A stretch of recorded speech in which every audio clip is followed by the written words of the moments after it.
नीटे प्रश्नपत्र फाঁস হয়েছে স্পষ্ট জানালো সুপ্রিম কোর্ট। প্রথম কবে প্রশ্নপত্র ফাঁস এনটিএ কে জানাতে নির্দেশ, ফের পরীক্ষার নির্দেশ শেষ বিকল্প। পর্যবেক্ষণ শীর্ষ আদালতের, তদন্তের অগ্রগতি নিয়ে সিবিআই কে রিপোর্ট পেশের নির্দেশ। नीटे प्रश्नपत्र फाঁস, सीबीआई के रिपोर्ट पेशेर निर्देश।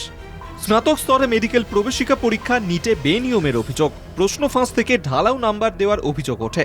সোমবার সেই মামলারই শুনানি হয় সুপ্রিম কোর্টে, যেখানে শীর্ষ আদালত স্পষ্ট জানায় নীটে প্রশ্নপত্র ফাঁস হয়েছে। প্রশ্নের মুখে এনটিএ, সিবিআই কে ডেডলাইন। नीट মামলায় সুপ্রিম পর্যবেক্ষণ, नीटे প্রশ্নপত্র ফাঁস হয়েছে।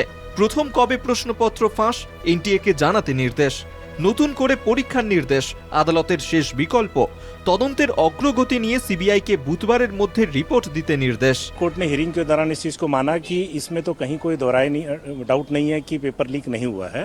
इस पर यूनियन ऑफ इंडिया की तरफ से थोड़ा एतराज़ था, पर कोर्ट ने कहा कि ये तो वेल नोन फैक्ट है कि जो पेपर लीक हुआ है, और अगर पेपर लीक हुआ है तो सिर्फ ये देखना है कि उसका इफेक्ट कहाँ तक पहुँचा गया है, क्या दोबारा रीटेस्ट की ज़रूरत है, या कुछ बच्चों का अगर आइडेंटिफाई कर पाए तो कुछ लोगों का एक लिमिटेड लेवल पे टेस्ट कराया जा सके।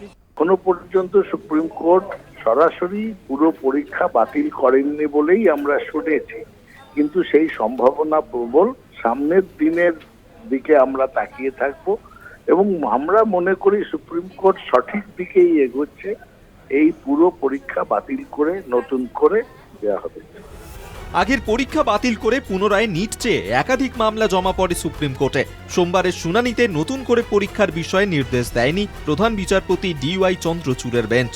कोई भी चीज़ की हमें ट्रांसपेरेंसी नहीं है, वो लोग जो कह रहे हैं बस हमें उसी को मान लेना है। ऊपर से अगर गोधरा और पटना के केस लीक हुए हैं तो हम कैसे ये चीज़ मान ले कि इतने आधुनिक समय में पेपर किसी और के पास नहीं पहुंचा होगा, सिर्फ उन्हीं लोगों तक सीमित रह गया होगा। 2021 से 22 में 665 से 720 लाने वाले बच्चे 11% बढ़ते हैं, 22 से 23 में बढ़ते हैं 21%, और इस साल बढ़े हैं 400%। क्यों एकदम से इंटेलिजेंट बच्चे बढ़ गए? सब इंटेलिजेंट हो जाते हैं, और 520 से लेके 620 में सिर्फ 78% बढ़े हैं।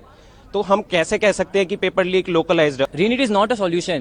इतने सारे बच्चों की मेहनत है जो दो ड्रॉप तीन ड्रॉप लेके इस साल नंबर ला रहे हैं, वो वापस वही सेम मेंटल ट्रॉमा से नहीं जा सकते। সংসদ হোক বা রাজধানীর রাজপথ, নিটে বেনিয়ম নিয়ে দেশ জুড়ে তোলপাড়, বিক্ষোভ, প্রতিবাদের ঢেউ। একাধিক মামলার মাঝে ঝুলে পড়ুয়াদের ভবিষ্যৎ। কবে কাটবে জট, কোন পথে এগোবে তদন্ত? বৃহস্পতিবার মামলার পরবর্তী শুনানি। কলকাতা টিভি।